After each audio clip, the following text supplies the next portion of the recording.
Good morning, and the Utah Transportation Commission is happy to be in Moab. I'm Megan Holbrook. I'm chairing the meeting for our chair, Nagi Zanotti, who could not make this meeting today. And I have to tell you, he's really missing a great. We had a wonderful tour, yes, and received very good comments from the mayor and everything, which we'll hear some more today. And I'll go ahead and do introductions. My usual title is Region 2, which is Salt Lake, Summit, and Tooele. Okay, Lou. Hello, Lou Kramer, Commissioner at Large. I'm from downtown Salt Lake, but after yesterday's tour, looking for a home to put bids in on. Thank you. My name is Wayne Barlow. I represent Region 1, which is the 6th northernmost counties in Utah. I'm Danny McConkie, and I'm a Commissioner at Large. Donna Locke. Oh, sorry. I live in St. George, where it's warm. And I live in Cedar City, where it's like this. My name's Donna Locke, and I am a Commissioner at Large. Hi, my name is Jim Evans, and I represent Region 3, which is kind of the center swath of the state, and I live in Orem. Thank you. And Carlos, would you please introduce the UDOT staff? Thank you, Madam Chairman. Carlos Becerrix, Executive Director of the department, and would you like us to introduce the full staff, full contingent here? We can do that. Sure. Okay, Shane, let's start with you, and Terry, and then Kevin, you can go back and forth. Shane Marshall, Deputy Director of Engineering Operations. Carrie Newell, Deputy Director of Planning and Investment. Kevin Kitchen, UDOT Region 4 Communications. Rick Forrest, Region 4 Director.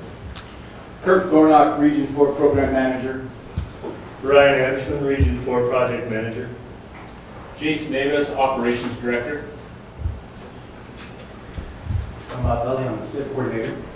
Ivan Hartle, Program Finance. Chris Peterson, Region 1. Ryan Adams, Region 2. Robert Dow, Region 4 Traffic Operations. Mike Crandall, Station Supervisor Moab. Sam Hinkley, Region 4 Area Engineer. Chris Blanchard, also Moab, Engineer. Carmen Swanwick, Project Development Instructor. Matt Parker, Region 3 Program Manager. Charles Stormont, I'm the Director of Right-of-Way and Property Management. Heidi Goodhart, UDOT Planning and Active Transportation. Bill Lawrence, Director of Materials and Payments. Diane Blair with the Port of Refrigeration. Heather. Heather Barkle, Commission Assistant. Zach Whitney, UDOT Communications. Graham Potter, UDOT Communications. Chad Johnson, Monticello Maintenance Station Supervisor. Is that everyone? Oh, yeah, Yeah, I'm going to do that. More probably. No, I think They're that's probably good. all riding their bikes right now. Which, by the way, the bike tour was quite interesting. Yes, I'm sure we'll discuss it further on the active transportation thing, which is a big part of UDOT's agenda too. We also have our federal partners here. Ivan? Ivan Barrera, Federal Highway Administration. Brigitte Mandel, Federal Highway Administration. Thank you very much. Okay. So now we'll move on to the local presentation by Region 4. Welcome, Commission, to Moab, and thank you for the opportunity to give you a little bit of a tour yesterday of some of the things that are going on in and around the Moab area. We will have Kirk Gornock give an update of both projects in Grand and San Juan County, so it won't just be Grand County, we'll actually show the stuff that we're doing right now in San Juan County as well. And then Ryan and I will give a little discussion about the North Moab project. Ask me questions if you will, but we'll turn it over to Kirk. All right. Thank you. Once again, just welcome you out to Region 4 in Moab, Utah. So we'll go ahead and get started. First off, what I'd like to show is the funds allocated to Grand County since 2007. We have allocated over $189 million to 83 projects. And just as a reminder, this includes state and federal funds. It includes also local participation in these type of projects. Projects include those in planning, concept, studies, environmental documents, design, and construction, and those that are planned for construction in the next couple of years. In San Juan County, we have allocated just over $220 million for 112 projects during this time frame. So I'm going to start in Grand County. I'm going to work my way down to San Juan County and talk about several of these projects that we have constructed this last year, those that are under design, and some of the ones that we have planned in the next couple of years. So to start off with, the first project is one we drove through yesterday. The color isn't showing up for some reason, but anyway, there it is, this green line on our screen.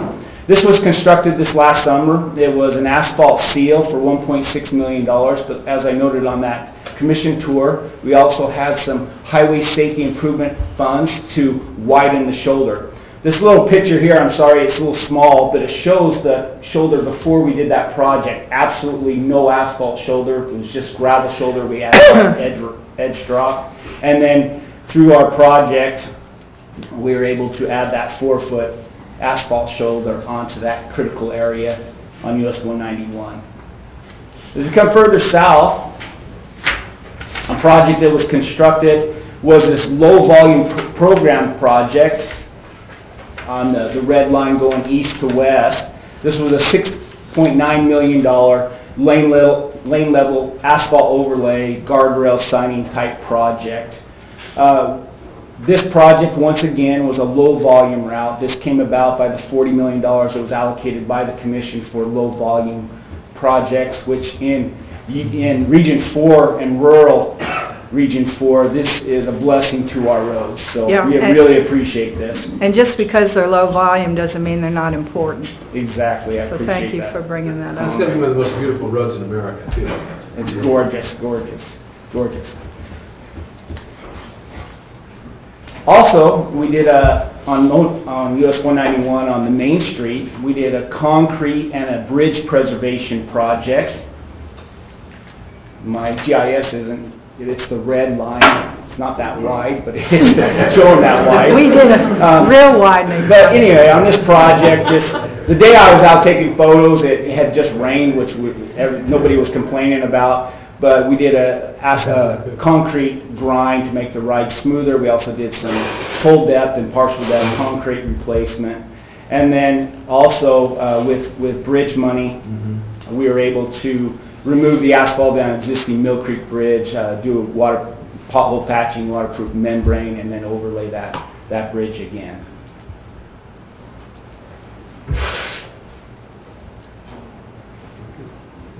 Wow. Was just working. Well, this one we drove through this yesterday. This is US 191 and Mill Creek Drive. This was an intersection improvement. Oh, there we are. What I want to note is it used to be a Y intersection. That was removed. This was a joint highway committee that was funded through the Transportation Commission. $1.65 million. Region 4 did partner with some of the asphalt on the turn lanes on US 191. But we added the turn lanes, and also the city was able to reconstruct Mill Creek, add curb and gutter. This shot that's shown on the board right now is looking east towards the intersection, kind of where the future Utah State University Moab would be coming out of. And then also I have a shot of just the reconstructed portion of Mill Creek. They do have bike lanes, and it turned out to be a very nice project. Project under design in Grand County. This is the North Moab to Colorado River Bridge. Like Rick said, Rick and Ryan Anderson will come up afterwards to talk a little bit more about this. But this is currently in design. It's currently funded at $4.2 million. This is a roadway reconstruction, curb and gutter, sidewalk. We're going to be extending the bike path down into town.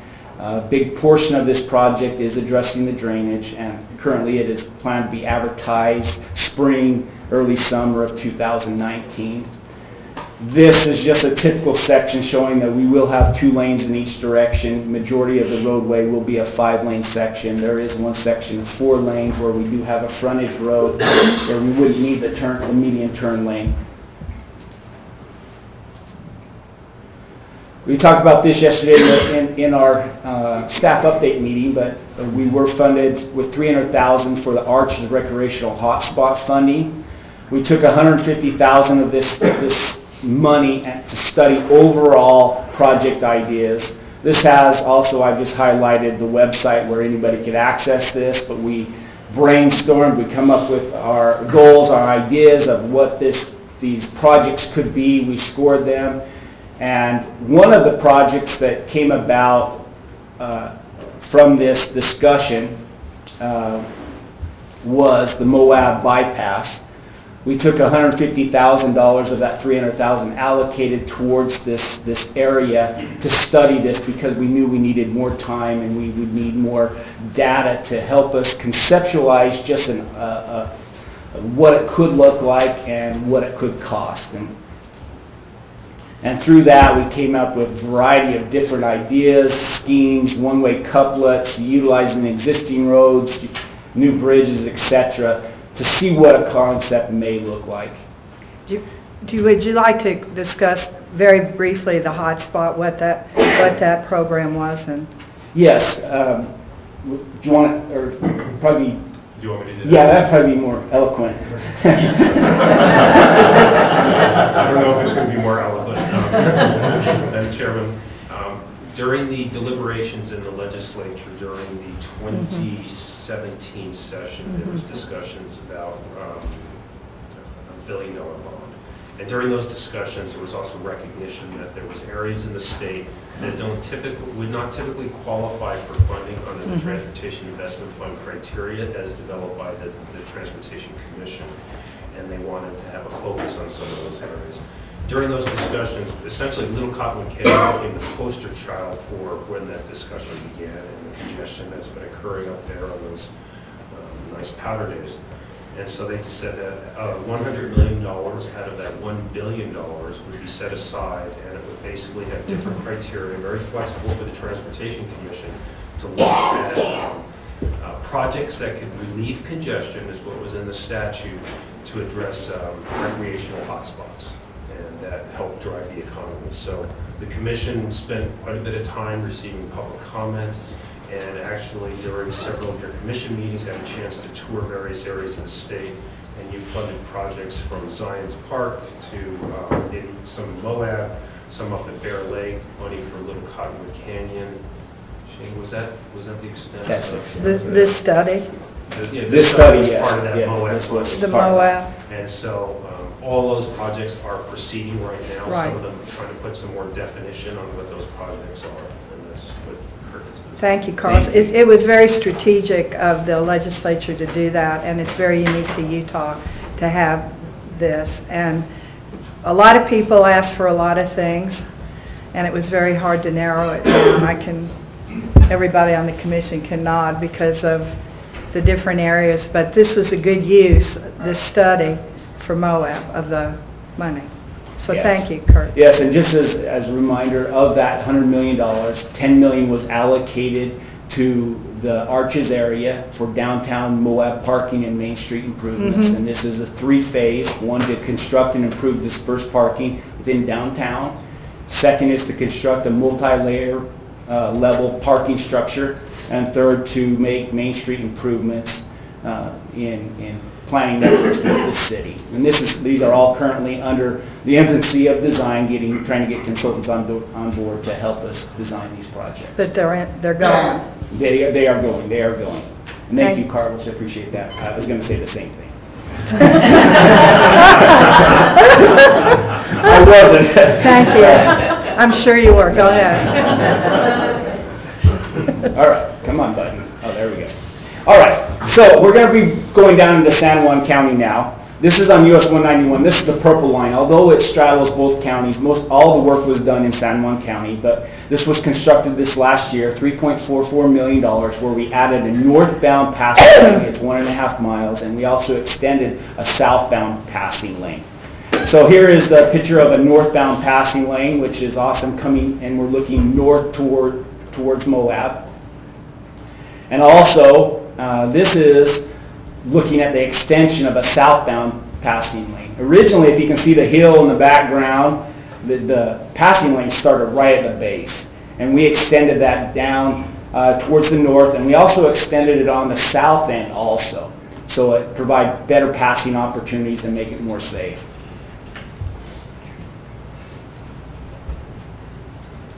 Yeah. Another project just south of this project was on US 191. This is the Mormon Tank Wash to Cane Springs Road, or Cane Springs. This was constructed, it was a $3.64 million project where we extended another southbound passing lane. We added guardrail, shoulder widening, and asphalt overlay. I have a couple pictures here. This is looking down at Hole in the Rock. This passing lane, which you see, started midway up this grade, and we were able to extend that down to make this a better and more safe passing location. We also added guardrail, but one thing of note is we did add shoulder through that curve that you see. There was no shoulder, and we were able to add some shoulder there, new guardrail to make that safer. And also, we piggybacked with HSIP funds, and we had several locations where we were able to add asphalt shoulders where we had none in this area. Also, HSIP. HSIP, excuse me, Highway Safety Improvement Program. Okay, thank you. Federal Yeah. funds. Yes. Kirk, may I just ask, how long do those asphalt sides last, given the runoff and everything else? Is that, in fact, a fix that's going to be something in place for a while, or is it? Yes, that would be a fix that will be in place for a while. It is a good pavement structure, just like the roadway in it, and the water, and being a high-density asphalt, the water should just come right off it. Great. And we seal it. And so that is a fix for the future. That is a good fix. Yes. Been on that road a few hundred times, so. We have a lot of areas out there that we still need to address with that, but that's a good example of how we're utilizing that. We talked about this in the bus ride. We talked about this vision of getting 2-then-1 scenarios where we have passing lanes every couple miles in each direction. Well, this is part of one of those projects on US 191 that we finished constructing this last year. We added 3 new northbound passing lanes between mileposts 82 and 96. So this is about 10 miles north of Monticello, Utah. So I just have, I'll just have a couple pictures here that show one of the northbound passing lanes. This was one of the shorter ones, but it got us over a critical grade. And also, we added 2 1.5 mile long passing areas, all northbound. Oops, that's the wrong button. And just the last one. This one is just after you come out of Peters Hill, down Peters Hill. We have another passing opportunity northbound. We're really excited about these type of projects that were funded. That's important. Yes, it's greatly important. Okay, on SR 95, just basically from milepost 112 to junction 89, it may show up soon. Oh, there it is, the red line. This is another of those low volume roadways. We expended $3.65 million where we're able to do an asphalt overlay, do guardrail, do signing to help this rural route. Once again, that was about 9.5 miles of roadway. SR 162 down by Montezuma Creek to Aneth. This was constructed last year also. This was a $1.4 million project where we did an asphalt seal, a lane level, guardrail. I have a couple pictures of those guardrail locations, just showing how the improvements. Yesterday, we did have a picture of one, and I am positive that this is the location of that picture, that we upgraded that substandard guardrail, so I was really happy to see that because we did some good out there. So we're able to make this corridor safer. I'll talk about later, but we do have a $15 million major rehab plan for this area, and also looking into a possible grant for this area also. Okay, on SR 46, from US 191 to Colorado State line, this green line going east to west, this was another one of our low volume projects.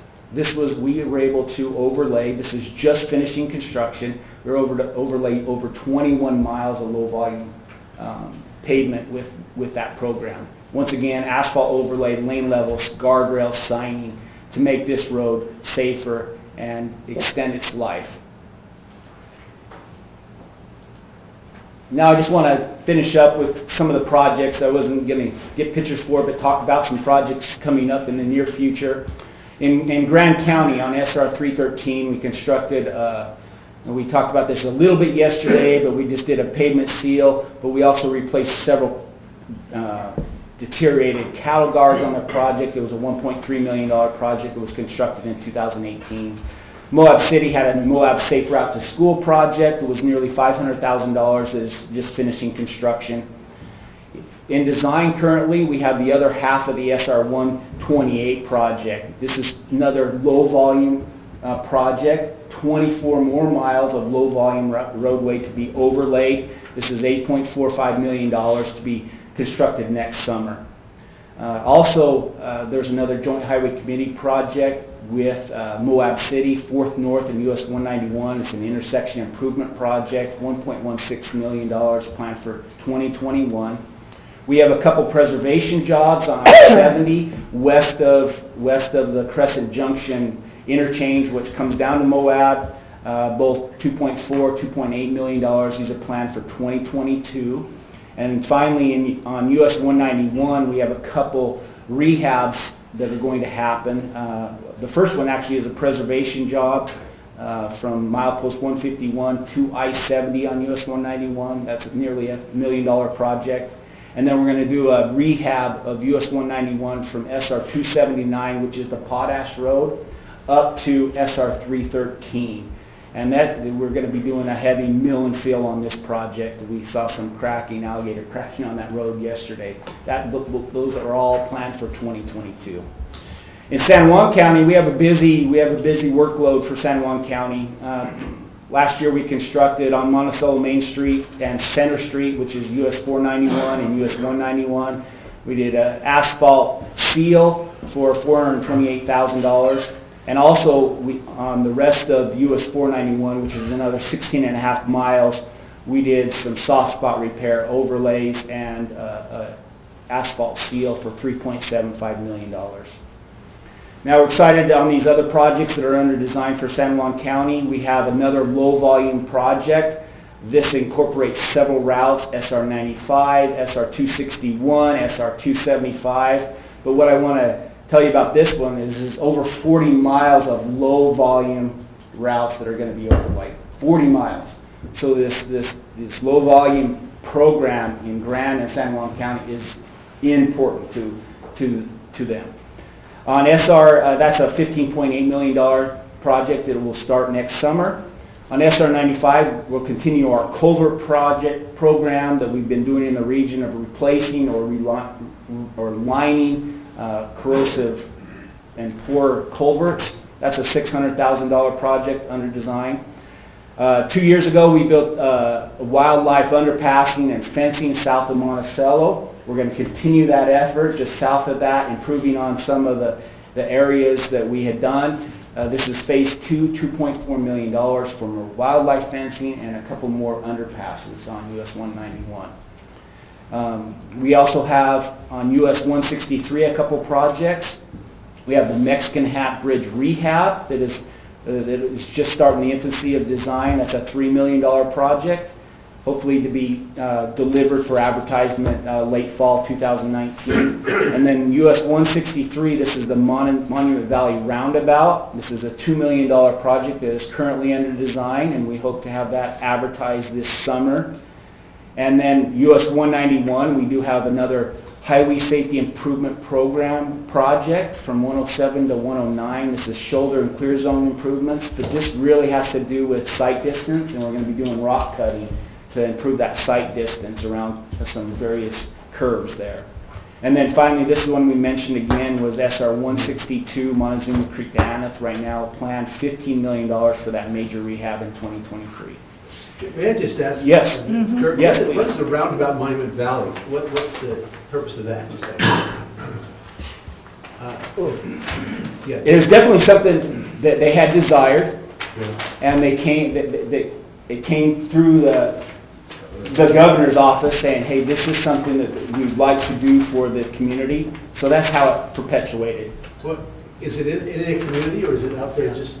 High-speed intersection. Yeah. Oh, it has to, okay, it's not just Forrest Gump. kind of running No, around. it's not where. Just No, Forrest Gump. that's a Maybe we different should part take- of the area. Yeah. Got it. But anyway, yeah, it came back that this is something that they desired. It came through the governors, and we were saying, hey, that's something that we can Makes good do, sense. and it makes good sense. So we're working through that process right now. Is it tourist, I mean, obviously, tourism is increasing everywhere in Utah. Is it increasing in Monument Valley a lot as well? We're seeing more traffic? Uh-huh. Monument Valley. The biggest thing we have is Forrest Gump. People want to take pictures of Forrest Gump Hill, and they'll park and they just stand in the middle of the road and take pictors. Middle of the roundabout now. No, just a little bit further down south than that, but yeah, they love it. And in the past couple of years, we've actually on US 163, when we've gone through and overlaid, we've actually paved out places where people can pull out so they can do it safely. But it's We amazing. could sell chocolate. Yes, you could. Sorry. No, that's great. That sounds great. All right. Just one last slide here. There's a lot to talk about. Keep going, Kirkman. Just want to Not iterate enough. a couple more projects that are planned, low volume. I mean, it's really exciting for us, but on SR 211, which goes out to Newspaper Rock, this is another almost 19 miles of low volume roadway to be overlaid in 2021. And then also on SR 262, this is another 22 miles of low volume roadway to be overlaid for $9.85 million. Actually, I believe that's $16 million. I made a mistake there. No, we 9.5, so this is the grant. No, this was funded over 2 years, wasn't it? Yeah. I believe it was Okay, 16 which million. is it? I believe it's 16 million. Okay. I Always believe. trust the program manager. Yeah. I think I made a mistake there. I apologize. That's part of the public record now, you know. Okay. I will let you know if I made a mistake, but I think I did. And then just a couple of the future high-volume rehabs we have coming. A couple on US 191, White Mesa to Shirt Tail, that's just south of Blanding, $2.6 million overlay in 2021. And Arizona State Line to Bluff is $11.8 million. I think that's 24 miles overlay for 2021. And then again on SR 162, Anna to Colorado State Line, $3.75 million in 2021. So a lot of projects happening down here. We like to talk about Grand San Juan County because that US 191 is their backbone and it's connected for us. So, any questions on these projects? Are there any questions from the Just a commission, Don? comment. It seems that the low volume roads, we cover a lot with small, yeah. I mean, 40 miles and, you've thrown out some numbers. Yeah. So it's a very efficient use of state funds then. as Low well. volume, they all talks about, it's about how many vehicles and how much stress that puts on there. When you have a low volume route, when you're able to do a lane level and do an 1.5 or 2 inch overlay, that gives that life of 10 to 20 years because of the amount of traffic on there. And some of these roads haven't had overlays since the early 70s. And we've just been using chip seals and upon chip seals. So these overlays, actually, they don't have to be a 4-inch overlay, a 3-inch overlay, which we'd have to do shorter segments. We can do 2-inch overlays and be able to extend that funding and provide another 10-year design to that pavement. Madam Chair, if I could, it might be helpful for the commission. The way pavements are, the way pavements are designed, you'll hear materials engineers, in fact, Bill Lawrence may talk about this later today when he gives his report on our pavement conditions. But they use a term called easels, and it's really equivalent single axle loads. And so basically we design pavements for the amount of axle loadings from a truck that are going to go over that pavement. So when you have what we call low volume roads, these are tending to be less than 100 trucks a day. And so the pavement solution for those types of roads, the pavement design will be much less costly than you would see in an area where we have a much higher truck loading. The low volume road program that Kurt's referred to several times really came about when the legislature I'll go back a little bit farther. Back in about 2007, 2008, we realized we did not have enough money to maintain all of our roads in a proactive way across the entire state.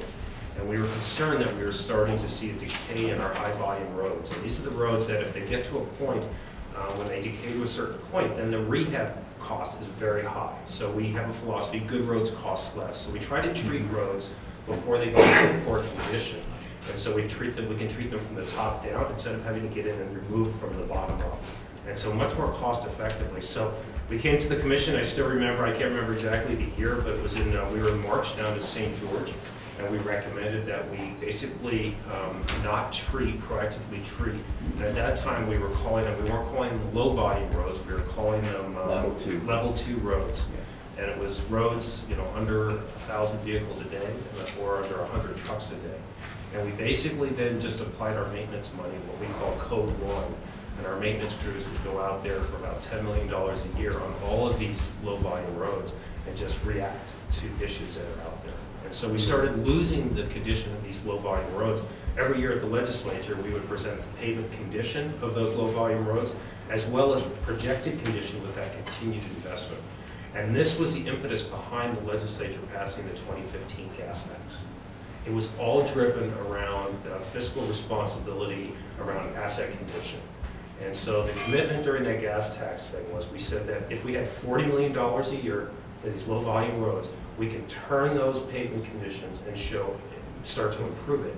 In fact, I haven't seen Bill's presentation, but we presented to the legislature this last Wednesday, showing how we are starting to move those conditions for those low volume roads, are starting to improve. And so this is something less liability for future generations, essentially. So the commitment was 40 for the low volume roads and 15 million additional for the pavement, for the bridges. And so Carmen's been able to use that money when she comes to the commission, make recommendations for bridge projects. That's part of the pot of money that you guys have been allocating for different bridge projects. Now, Carlos, the lifespan of that design model is what, 20 or 25 years? Every pavement we look at, we try to, we identify what the appropriate design life is for. So asphalt, typically we're designing for a 20-year design life. Concrete, you'll look 30 to 40-year design lives. Okay, so then, so if those axle passes exceed the... Then you'll start to see it deteriorate. And there's various things, variables that affect the life of a pavement. You could have the environmental conditions could affect how fast a pavement decays. The actual construction quality, what happens out there when they're building the job, that has an impact on how well the pavements perform. The traffic variability has a definite impact on how well those pavements perform. And I'm sure the pavement engineers, there's people that their entire career is just asphalt pavement. There's people whose career is white pavement, concrete pavement. They could go on and on about the different variabilities.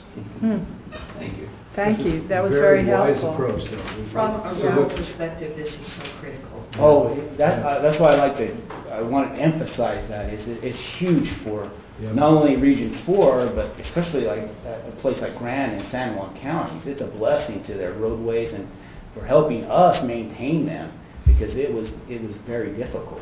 It was for the legislature to have taken the bold step of increasing the gas tax based on performance measures and projected performance measures, and our experts then using those performance measures of what the actual condition is, how fast it's changing, and where's the most economical way to maintain the pavement conditions, and coming back to the commission with recommendations. That's really unheard of around the country. They tend to want to have fancy projects that they can show that they've funded. In this case, they've funded it based on what I believe is the right thing to do. Yeah. So then do we have a schedule of when we have these traffic counts? A schedule of what? Traffic counts on these roads, so we know for every 5 years or whatever? Yeah. Absolutely. I don't know how deep he's going to go, but anyone who wants to get really deep into pavements and traffic counts, we can go as deep as you want. Literally. It's back there smiling. Yeah, Bill. All right, any more questions? And I'll turn the time over to Rick and Ryan. Okay, Thank you, Kurt. That was terrific, by the way. Well done. So we did check, it is 9.85 on that project. The 16 is if we go for that tribal grant. Oh, we'd like to do a right. little more work on So that. add it 16 on. goes to the tribal grant. It was kind of the check.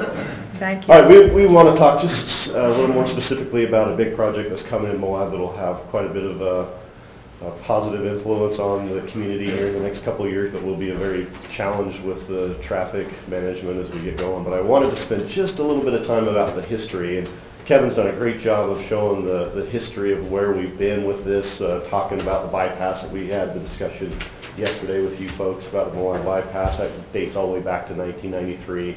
But there's some interesting pieces here that show we had an environmental document that started in 2005 and started with a project that we could potentially widen the bridges, the old bridge across the Colorado River north of town, and widen into town. The cost inflation between that 2006 to 2008 time frame pretty much put all the money on the bridges, and we lost the money on the widening, so it put us into a situation where there was quite a bit of time between the environmental document being completed and now funding in 2018 to actually start the actual design of the project. So for a community and like Moab, those environmental documents are a blessing to kind of get through them, but I just want to mention that they are a challenge if we can't get the improvements completed in a timely manner, because now there are environmental impacts and lines on paper for communities, and trying to bridge that gap can get challenging. So over time, we've had a lot of different ideas of how to communicate the needs on this. We had the environmental document. The picture on the right is the bridge. A lot of discussion with the community when we built these world-renowned bridges. I think these bridges are the only ones built in Utah with that construction method. Very unique, and it was mainly to try to get out of the river as much as possible, the environmental commitments of the Colorado River. But as time goes, after the construction was done and the environmental document and our money kind of disappears, the communication, we tried to continue to communicate with the local community about what to expect into the future. And we had this pushed the project into multiple phases, from being just a bridge widening and widening into town to bridge only, and then a separate project to widen into town. So it's been several years trying to get through that process. So trying to build that gap, we assembled some business stakeholders at the end of the phase 2 design of the bridge project. We extended the designer contract to try to facilitate more discussion with the businesses on the local end of town. Worked several business workshop meetings throughout the last, I'm talking 3 or 4 years over this whole process, to try to communicate when to expect the widening to occur. Even went to some conceptual drawings, trying to help alleviate some of their concerns at the business level. Offered technical expertise. Tried to maintain email and phone response on when this timing of the project would come. Then we did get it funded about a year and a half ago, working through all the drainage concerns from the city and the county, and we hired a PI firm to take us through this last design of the project. And we have planned 4 public meetings. We're halfway through those. A design input meeting, design process meeting. We have an environmental commitment meeting that will be scheduled here in the middle of December, right? And then we'll have another one as we get closer to actually constructing this project, to try to bridge that all that communication that's happening on the project. So what I want to do is turn right. The history, I think, is very important. It's been a long time coming, and we are funded at $14.5 million. We're planning to finalize our estimates and come back to the commission probably next month.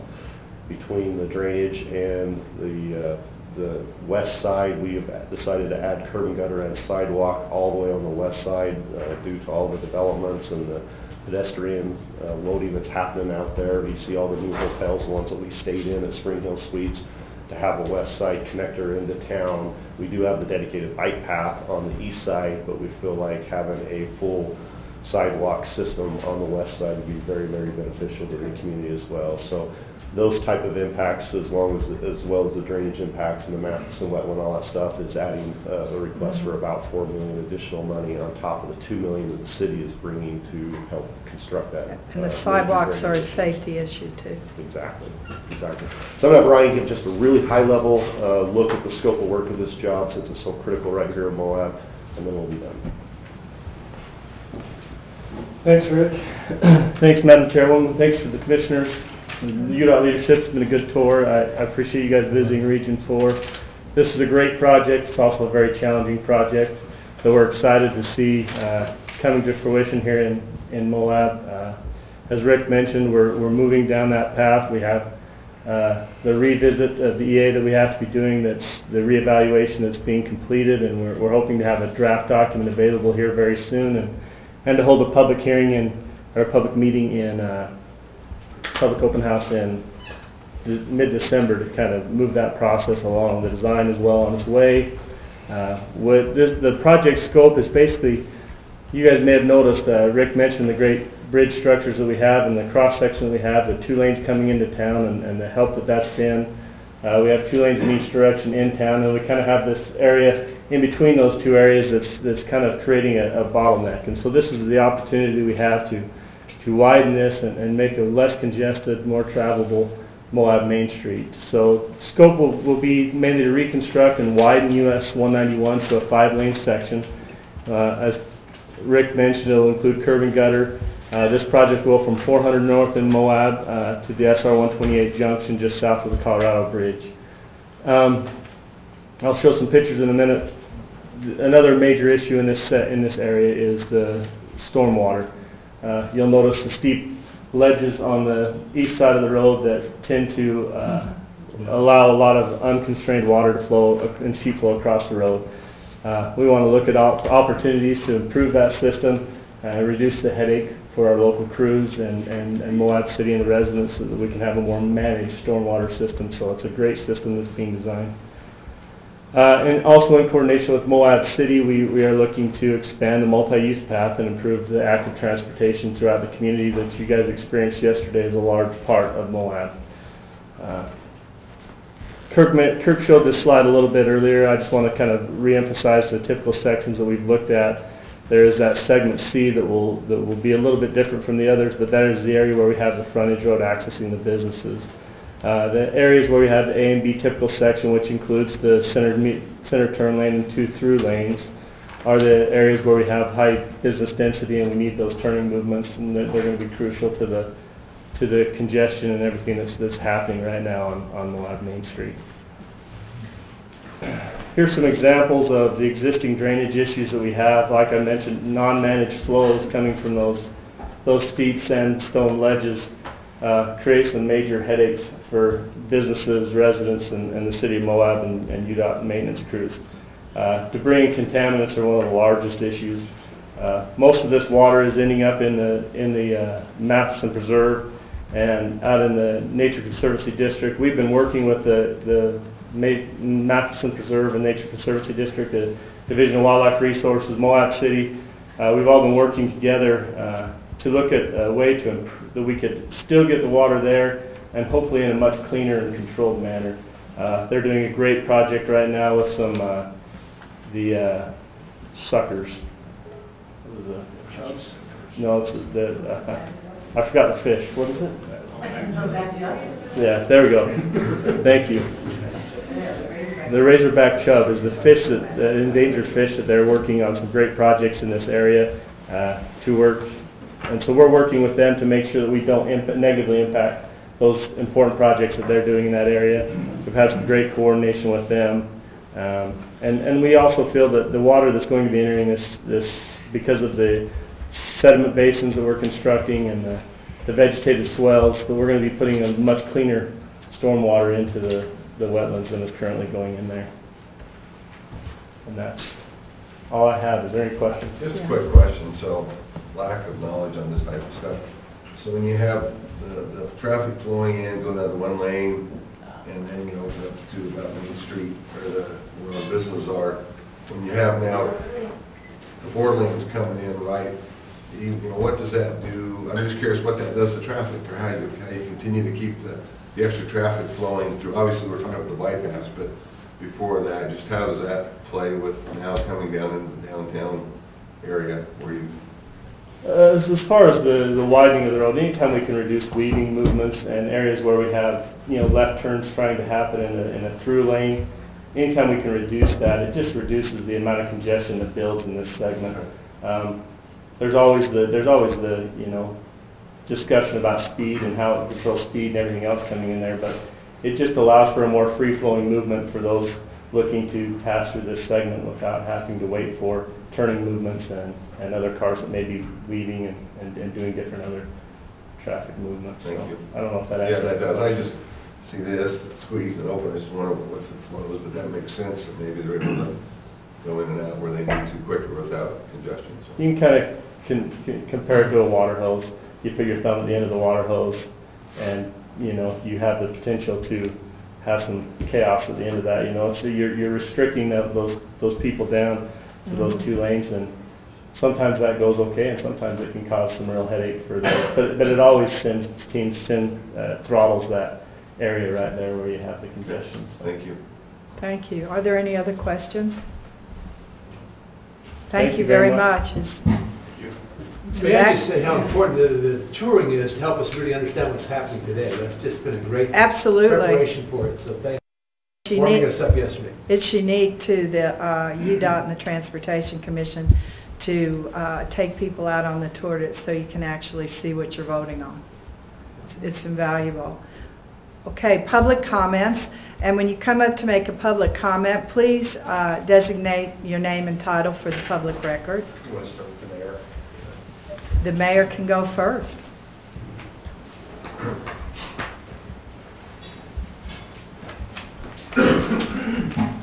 Hello everyone, and welcome to Moab.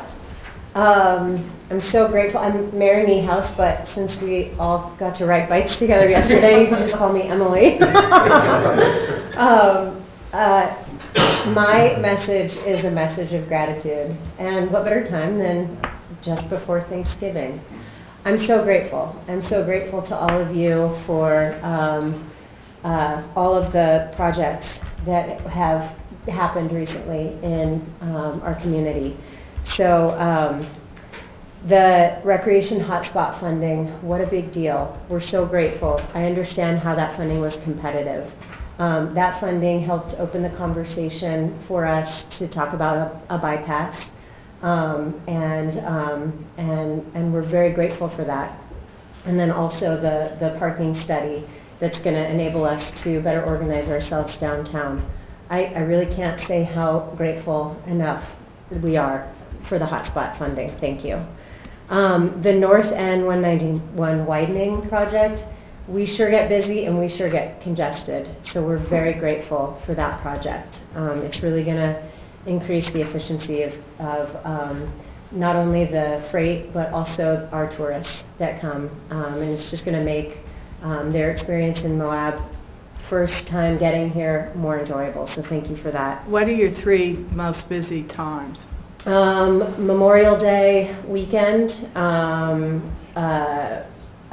We've got busy events. Really, spring and fall we're really seasonal busy, but Memorial Day weekend's kind of our peak.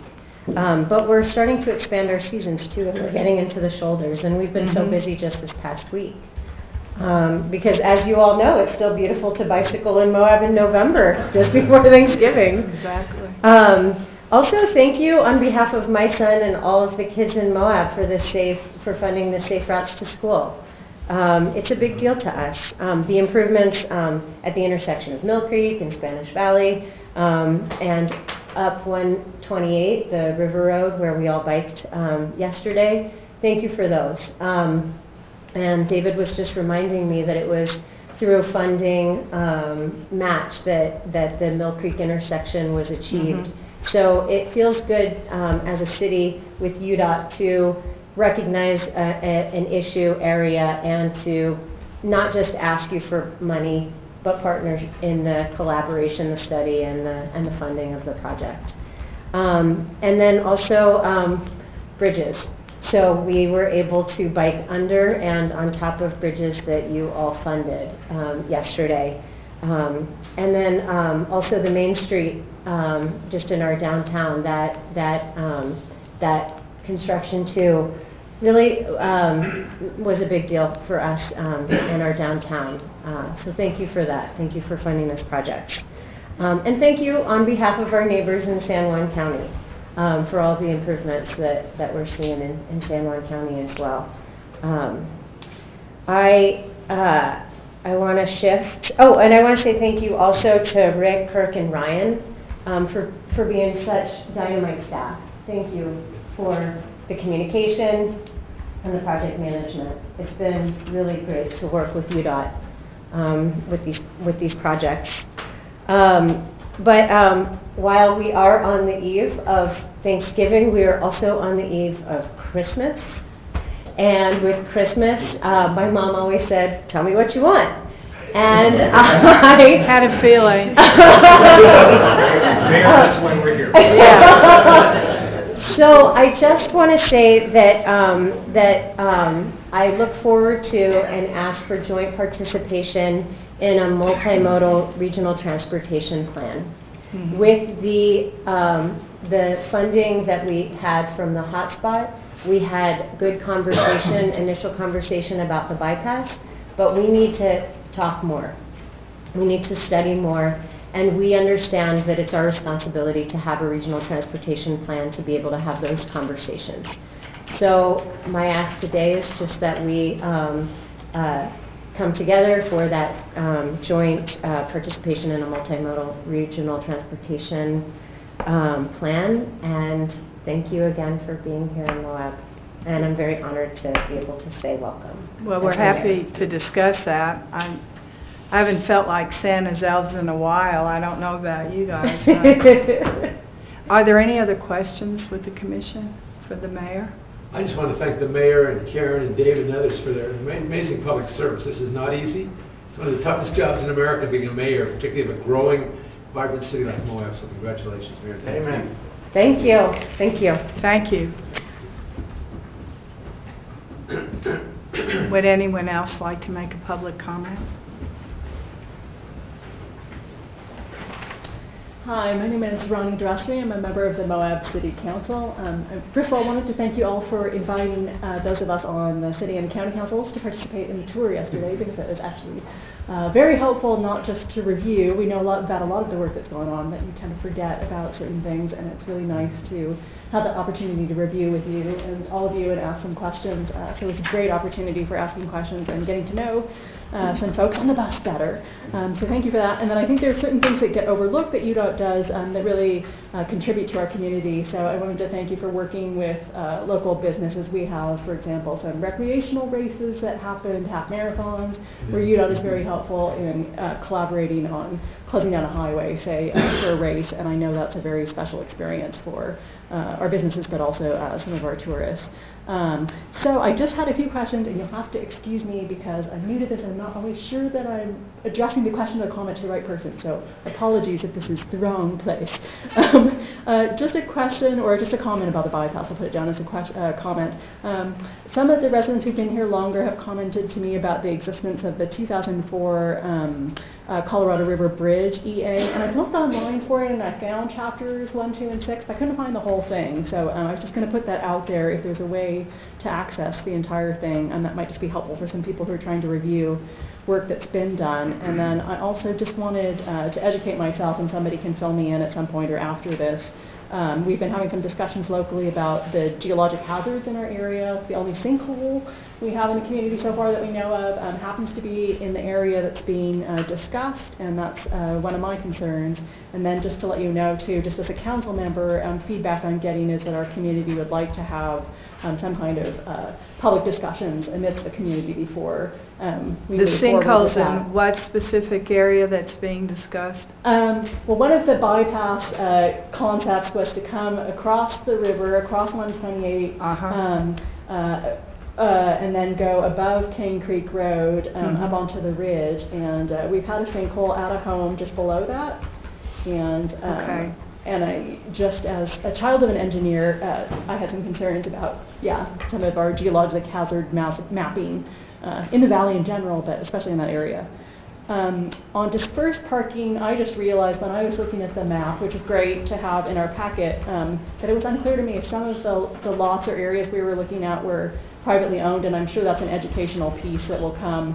But I was just going to point out as a council member, I just need a little education if we're looking at only city land or some stuff that might also be private. Just educational for me and the public. And on the north widening, which is also exciting, I did want to point out that I heard from a lot of the users of the bike path that people love that goes north of town on the east side of the road. They're just hoping when the construction happens, there's a way to keep that path in working order, that maybe we don't have to shut it down. But they've also observed that as the road widens, that will probably put traffic closer to where the bicycles are, and so they're wondering if there's any kind of barrier or just there's some conversations about safety as people continue to ride that. And let me just look if I can read my chicken scratch. I know there have been added efforts to try and communicate with the impacted businesses, because there are some businesses who will lose their parking as a result of this. So I was going to say thank you for that. They've just added, and I'll let the ones I know about this mid-December public open house, but any added work we can do to keep them informed. A lot of them are concerned about, well, when is this work going to be happening, and so they can plan around people trying to access their businesses, and are we shutting one lane at a time? So thank you for that. And one last thing about passing lanes, if this is the